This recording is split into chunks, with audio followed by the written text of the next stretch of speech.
Kottayam revenue ജില്ലാ കായികമേളയ്ക്കിടെ പ്രതിഷേധം. കായിക അധ്യാപക സംരക്ഷണ ഉത്തരവ് പുനഃസ്ഥാപിക്കണമെന്നാവശ്യപ്പെട്ടാണ് കായിക അധ്യാപകരുടെ സംയുക്ത സംഘടന പ്രതിഷേധിക്കുന്നത്. ഇതിലിപ്പോൾ എല്ലാവർക്കും വിജയിക്കാൻ കഴിയില്ല, പക്ഷേ ഇതിൽ പങ്കെടുക്കുക എന്നുള്ളതാണ് ഏറ്റവും പ്രധാനപ്പെട്ട കാര്യം.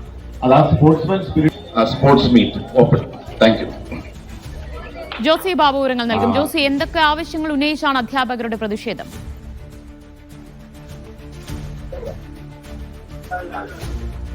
ദിവ്യ, സർക്കാർ എയ്ഡഡ് സ്കൂളുകൾക്ക് ബാധകമായ കായിക അധ്യാപക സംരക്ഷണ ഉത്തരവ് പുനഃസ്ഥാപിക്കുക, കായിക വിദ്യാഭ്യാസം നിർബന്ധിത പാഠവിഷയമാക്കുക തുടങ്ങിയ ആവശ്യങ്ങൾ ഉന്നയിച്ചാണ് സംയുക്ത കായിക അധ്യാപകരുടെ സംഘടനയുടെ നേതൃത്വത്തിൽ പ്രതിഷേധം അരങ്ങേറിയത്.